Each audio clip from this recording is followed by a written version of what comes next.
Good morning friend. आज हम यहाँ पे डेटिंग सिस्टम को डिस्कस करने वाले हैं। तो चलिए हम स्टार्ट करते हैं सेशन। ये देखिए यहाँ पे डेटिंग सिस्टम को मैं आपको समझाता हूँ। तो ये देखिए यहाँ पे आपको दिख रहा होगा 0, 1000 BC, 1000 C, 2000 C। इसका क्या मतलब है आखिर? तो मैं इसको स्टार्ट करने से पहले मैं आपको एक एग्जाम्पल देना चाहता हूँ।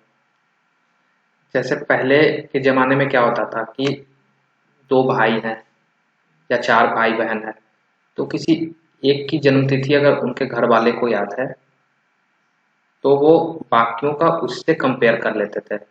जैसे कि राहुल, मोनू, सोनू नाम के तीन भाई हैं।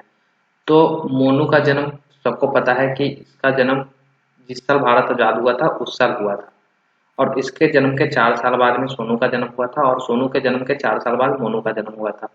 ठीक है। तो उससे वो कंपेयर कर लेते थे कि एक का उन्हें पता होता था और उससे वो कंपेयर कर लिए। या फिर इतना भी नहीं तो जैसे आपको पता होगा कि पहले बाढ़ और सुखाड़ ज़्यादा हुआ करती थी, तो उन्हें ये पता होता था कि जिस साल जो बहुत भयंकर बाढ़ आया था ना, उसी साल उसके 2 साल बाद इसका जन्म हुआ था, या उसके 2 साल बाद वो घटनाएं हुई थी, उससे वो कंपेयर करते हैं। एक्चुअल उन्हें याद नहीं होता है डेट की कब हुआ था, लेकिन वो जो इवेंट हुई थी वो चीज़ को उन्हें याद है कि बाढ़ आया था और बाढ़ के 2 साल बाद वो चीज़ हुआ था, वो घटना हुआ था बाढ़ के 2 साल बाद या 2 साल पहले, जो भी। तो उस चीज़ को वहाँ पे वो रिलेट करते हैं, कंपेयर करते हैं। किससे कंपेयर करते हैं? उस बाढ़ से। जो महत्वपूर्ण घटना हुई थी उससे वो उस चीज़ को कंपेयर करते हैं, किसी के जन्म को कंपेयर करते हैं या दूसरी घटनाओं को कंपेयर करते हैं। जैसे कि आपने सुना होगा कि बाढ़ के 4 साल के बाद यहाँ पे मंदिर बना। इस तरह की कोई भी घटना है, उसी चीज़ को हम यहाँ पे डिस्कस करने वाले हैं कि आखिर डेटिंग सिस्टम आया कहाँ से, इसका इजाद कहाँ से हुआ, और BC का मतलब क्या होता है, C का मतलब क्या होता है। तो ये देखिए यहाँ पे आपको जीरो दिख रहा होगा, ये जीरो। तो ये जो जीरो है ये हमारा हुआ रेफरेंस पॉइंट। जैसे मैंने आपको बताया कि कोई भी बड़ी घटना को हम पहले रेफरेंस लेते थे कि बाढ़ हुआ, उससे हम उस चीज़ को कंपेयर करके बताते थे कि बाढ़ आया था, उसके 2 साल बाद उसका जन्म हुआ था। तो हमें उसका जन्म तो नहीं याद है कि कब हुआ था, लेकिन बाढ़ मुझे याद है कि तब हुआ था। पहले ज़माने में यही होता था कि बाढ़ उनको याद है कि कब हुआ था और उसके 2 साल बाद उसका जन्म हुआ था, तो उससे वो रिलेट करके उसकी उम्र निकाल लिया करते थे। तो इसी तरह का कुछ कॉन्सेप्ट यहाँ पे भी है कि जैसे यहाँ पे देखिए जीरो को हम रेफरेंस पॉइंट ले रहे हैं, रेफरेंस ले रहे हैं। तो ये जो जीरो है ये क्या है? ये हमारा ईसा मसीह के जन्म का साल है, बर्थ ऑफ क्राइस्ट।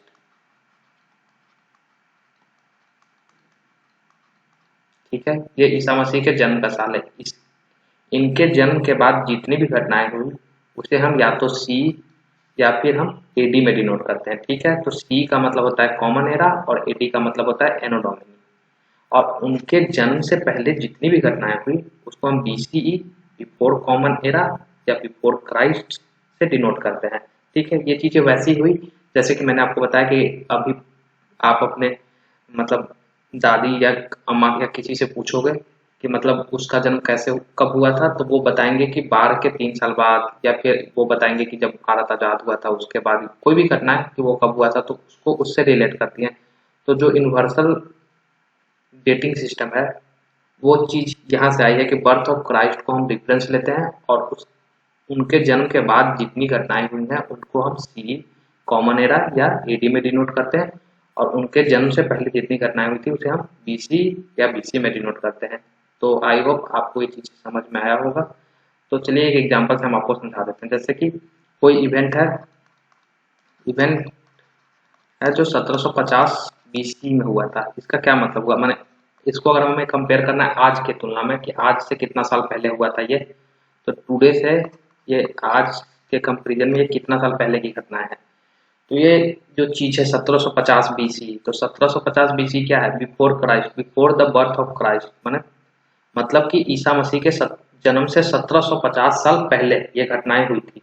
तो आज कितना है? आज है हमारा 2021 AD। मतलब AD का मतलब क्या हुआ कि after the birth of Christ, उससे पहले फिर 1750। तो आज की तुलना में जो हमारा हुआ वो हुआ, आप यहाँ देख सकते हैं 1700, ये हमारा हो जाएगा 3771। जितना भी हो आप इस चीज को देख लीजिएगा, इतना साल पहले आज की तुलना में। ठीक है, तो आप अब चीज़ों को अच्छे ढंग से समझ पाइएगा कि आखिर बीसी और सी का क्या मतलब होता है, और उस चीज़ को आप आज से कंपेयर कर सकते हैं कि जैसे हमारा इंडस वैली सिविलाइजेशन था वो 1750 से 2500 ईसा पूर्व बीसी, जो उसकी डेट है वो आज के कंपेरिजन में कितना साल पहले था, तो उस चीज़ को आप आज की तुलना में ऐड कर सकते हैं। और हम जो यहाँ पे रेफरेंस लेते हैं वो हम बर्थ ऑफ क्राइस्ट के जन्म साल को रेफरेंस लेते हैं, जीरो लेते हैं, उनके बाद जितनी भी घटनाएं हुई है उसे हम सी में डिनोट करते हैं, उनके पहले जितनी भी घटनाएं हुई है उसे हम बीसी में डिनोट करते हैं, और इसी के हेल्प से हम आज के कंपेयर में हम निकालते हैं कि वो चीज़ें कितने साल पुरानी थी या कितने साल आज की तुलना में वो कितनी साल पुरानी वो घटना है। तो इस चीज़ को हम यहाँ से समझते हैं, और इस चीज़ को और बेहतर ढंग से समझाने के लिए मैं एक ये चीज़ आपको बता देता हूँ। ये स्लाइड बेहतरीन है उस चीज़ को समझने के लिए कि यहाँ पे जीरो को हम रेफरेंस लिए हैं बर्थ ऑफ जीसस क्राइस्ट से, उसके बाद जितनी भी घटनाएं हुई हैं उसे हम सी या एडी बोलते हैं, एनो डोमिनी, और इन बर्थ ऑफ जीसस क्राइस्ट से जितनी भी पहले की घटनाएं हुई हैं उसे हम बीसी बोलते हैं, बिफोर क्राइस्ट, या बीसीई बोलते हैं, बिफोर कॉमन एरा। तो आप इस चीज़ को अच्छे से रिलेट कर पाइएगा। ठीक है, धन्यवाद।